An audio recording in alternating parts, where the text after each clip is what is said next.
Let's return to This Week in America. Here's your host, Rick Bratton. Welcome back, everybody, coast to coast. This Week in America.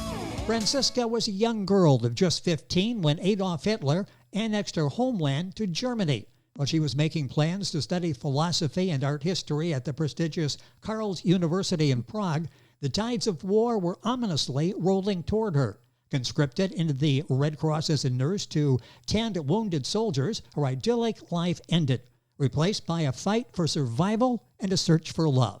At the end of the war, when she was evicted from her home by a series of inhumane laws meant to punish all Germans for the transgressions of the Nazi regime. From witnessing the losses imposed on civilians during war, she dedicated her life to speaking justice on behalf of others. The next 80 years of her life would play out across 3 continents and touched by the Cold War and a Civil War. Her past would often collide with her present in most unlikely places and in unexpected ways. Chopin Through the Window, an autobiography, is Franziska Stein's story, also written with Amy Cruz Cutts.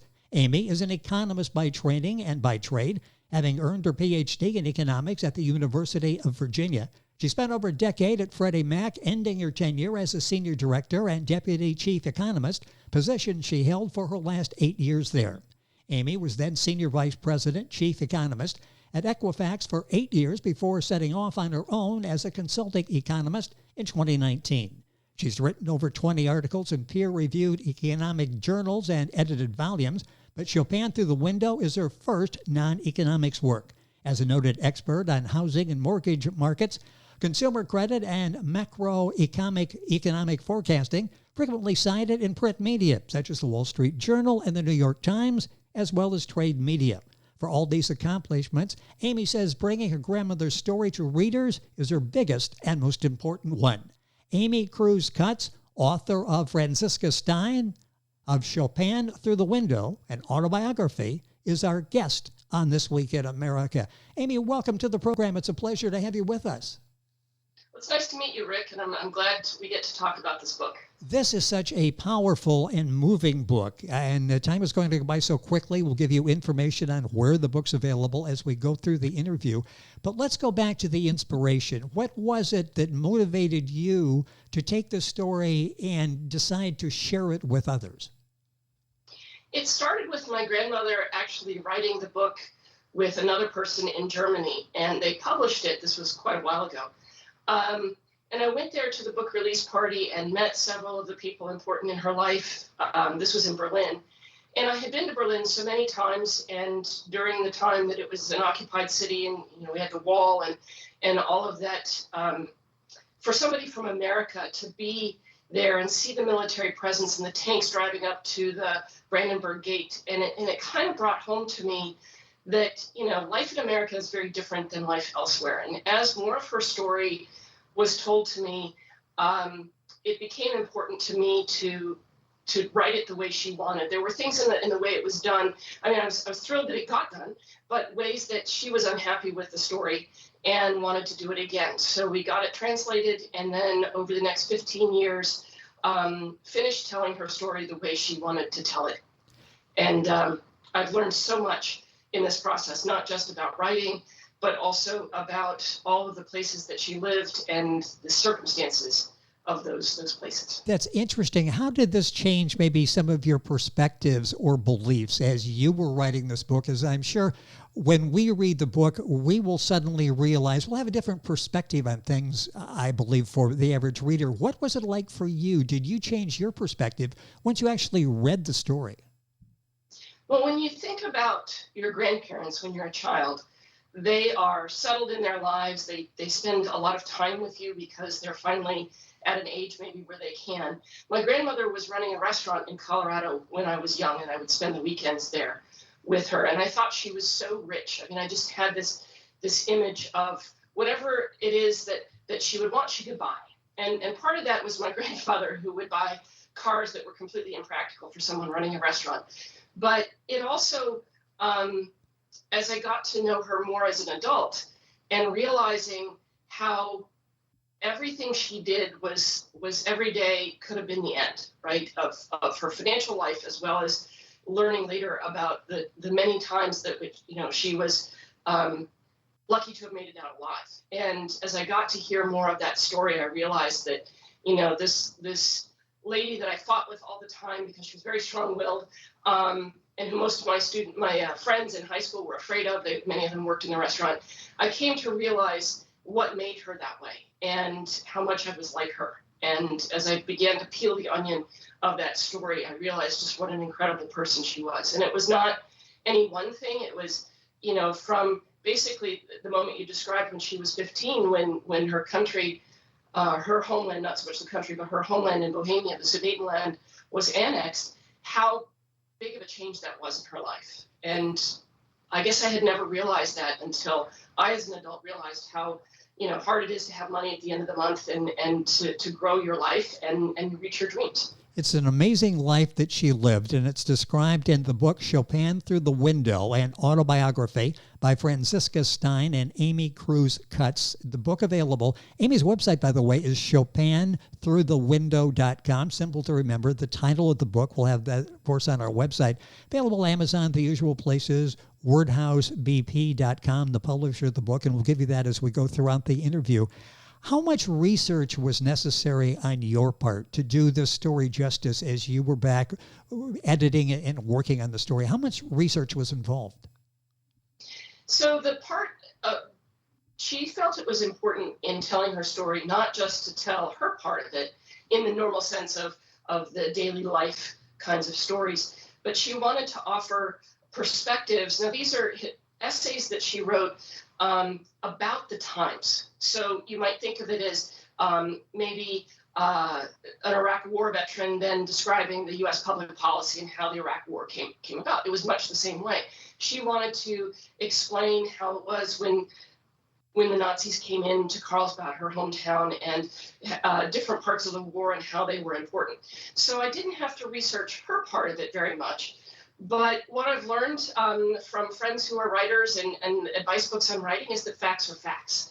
So, I had to make sure that the river that she cited was the right river. I had to make sure that the names of the mountains were the right names, and that the numbers of soldiers killed or the location of the war or the year or date and so forth. So it really sort of sent me down the rabbit hole of all of this history from the sort of factual side that we might know a little bit about World War II, and then they went into Russia, and then, France was occupied.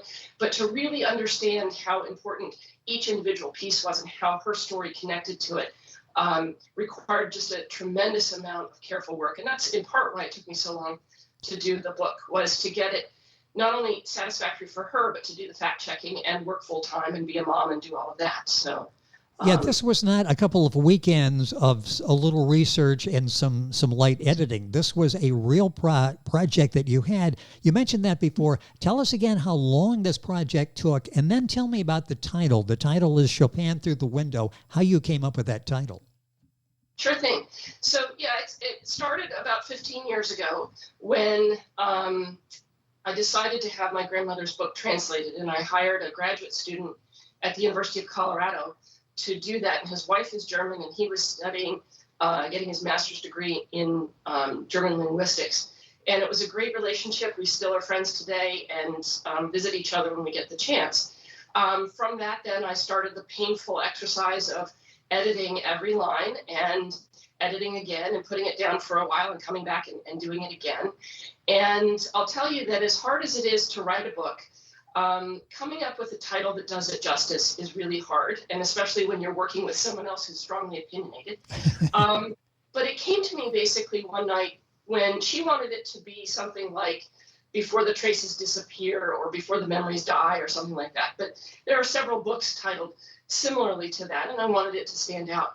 The story, actually, the title comes from the last chapter of the book. When she was leaving Carlsbad, well, she was moving to Virginia to live with me when she was about 85, 86, something like that. And she came to live with me. She was just getting too hard to be in an apartment in Berlin by herself. And she went to Carlsbad, which is her hometown, to do one last visit. And she went to the Grand it's the Park Hotel Richmond, which is a very grand, opulent hotel, and has been since its opening. And when she was there checking in, someone was in the salon playing the piano, and it brought back memories, which she then recalls in the book, of when she was walking by the hotel with my mother in a pram, and the wheel fell off. And a Cossack soldier came out and helped her to find a wheel and attach it back to that stroller. And there was someone in the salon of the hotel. It was springtime, and the wind was blowing the curtains out of the window. And someone there was playing Chopin, mazurka piece. And that imagery to me was just so poignant and really kind of beauty inspiring. And so I thought it was a nice bookend to the story. And that's what's featured on the cover, is actually the Park Hotel in Carlsbad, which is now known as Karlovy Vary in the Czech Republic. And the book is Chopin Through the Window. Her website is chopinthroughthewindow.com. You'll find the book wherever books are sold, and a link on our website, thisweekinamerica.us. This is really a slice of history that we really don't know that much about. If you're thinking, boy, there are a lot of books written out there, reflection of people's thoughts during that period of history. This book is unique, isn't it? What do you think, Amy, that sets this book apart? The story that's told and is told so well by your grandmother and then edited by you. So I think when we think about World War II, at least from a movie standpoint, we see either the bravery of soldiers, so it's about battles, or we hear about the awful Holocaust. And I think that the story, you sort of miss the part that there were German civilians that lived through this as well. It wasn't just a story of soldiers, but and we know about the firebombing of Dresden as an example. But every German living through that war suffered. And if you think about what's happening in Syria, you think about what's happening in Ukraine, every civilian is impacted by the deprivation of war. And my grandmother's story tells that in spades about, trying to forage in the countryside and running into a Russian soldier. And she felt enormously grateful that she wasn't raped. That was something that was everywhere was happening. And that at the end of the war, she was again foraging in the woods for food, and a airplane came and they would strike the people that they saw with machine guns, and the lady, not more than an arm's length away from her, was killed. So that's just trying to live your life and do the daily things. It really, to me, brought home how much suffering there is in war that's not covered by the movements of armies and the cities that are captured and the news that we hear there. When she lived in Colombia, it was a civil war. And many times there she would, run into things that were happening because of that. And that civil war lasted forever. It wasn't until, the mid-20 teens that we got an agreement with the FARC and the government there. But all that time that she lived there was, kidnappings and activities that made it hard to travel. But my grandmother was never one to shy away from that. So she traveled nonetheless to places, and seeing that with my own eyes and how beautiful Colombia is. But when you hear about the news, you think about cocaine and you think about the Civil War. But it's a beautiful country with beautiful people and a vibrant economy. It's a normal place, but for the Civil War. The Cold War touched her in Colorado with a professor that she knew who disappeared and they believe was killed by foreign operatives. And that there's a recent book about that as well that came out by Eileen Welsom. There's so much in her story in so many ways that it was enriched by this telling of the point of view of what it was like to be a German civilian when your country is the aggressor, not just the victim of the aggression. And that's not a story that we hear very much. And, as hard as it is to write the book, which takes an enormous amount of time, paying for a skilled editor is worth the money 10 times over. And then marketing the book is also hard. And it saddens me that she passed this past December, because it would have been great to have brought her in front of the camera to meet you as well. But I will say that Word House has been great in trying to help market this book. And I hope that through our interview here, we'll touch more people about this incredible story. The book is Chopin Through the Window, an autobiography by Franziska Stein and Amy Cruz Cutts. Amy is our guest on the program. This is a personal story about her events, her life, what she went through. But there are lessons here for all of us. Talk about what you hope that we learn from reading the story. It's a remarkable story of an amazing lady and what she went through. But there are lessons in there for all of us. What do you hope the takeaway is when someone reads Chopin Through the Window? So I was at a school last year, my son's elementary school, and talked with the classmates there about it. And I think important is that when we look at older people, we see maybe a broken person, a person who walks with a walker, or who has, a shaky voice and weak hands, not understanding that they have a tremendous story. Almost everybody has a story that's worth telling, and sharing that with your family is incredibly important, and also with friends. And I think the other poignant thing for me is really understanding the importance of ethnicity. In the United States, we think of ethnicity as Hispanic and non-Hispanic, and that's where it ends. But in many other countries of the world, ethnicity embraces so much of the groups and the circles we travel in, whether it's religion or countries of origin or cities or, in many places, tribes. And understanding that ethnicity and how it can play a role in your story and your identity, and how that can affect your relationships and the relationships you have with others, relationship with yourself as well as with others. So. Well, the time is going by so quickly on the program. Our guest is Amy Cruz Cutts. The book we're talking about is Chopin Through the Window, an autobiography. What gave you the idea to write the perspective section spread throughout the memoir, which really adds a lot to the book? What gave you that idea? So it was really my grandmother's idea. I think she felt that it wasn't enough to say things were hard or things were beautiful, but to put context around it. And it's almost like a side-by-side reader, right? That you get this idea of when she talked about how happy people were when the Nazi regime came in, because after World War I, when Austria-Hungary was broken up and Czechoslovakia became its own country, including the Sudetenland, how happy they were to be reunited with their German compatriots. And, there's two sides to that. They were kind of happy and kind of not happy because things were not going so well.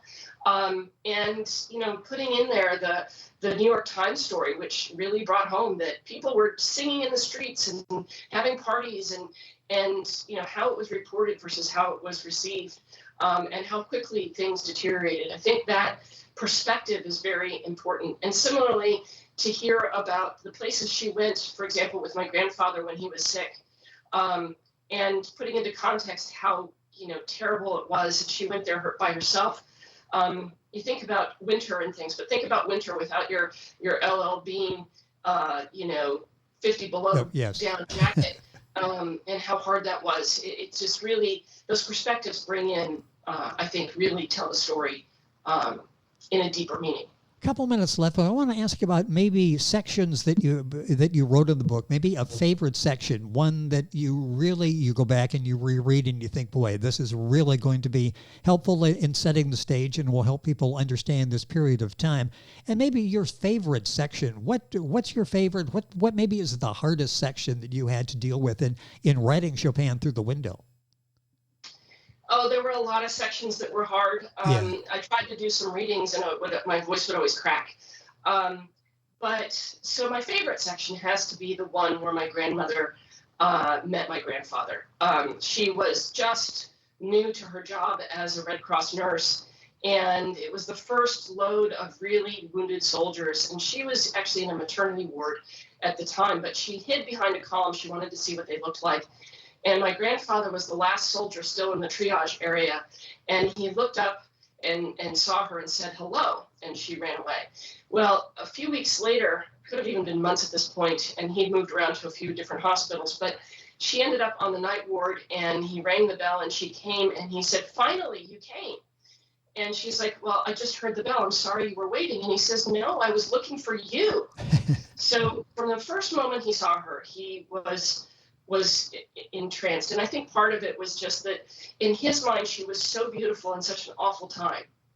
And he really sought her out and he wooed her, and eventually they got married. But that time, sort of that dichotomy of beauty and ugly or suffering at the same time is just really a beautiful part of the story. You know, it's interesting. You started off the conversation in talking about your grandmother, the perspective of your grandmother from a granddaughter's eyes in writing this story. How did it change your relationship with her? I'm sure you're discovering things that you never knew, maybe put her in a whole different perspective. How did your grandmother change in your eyes?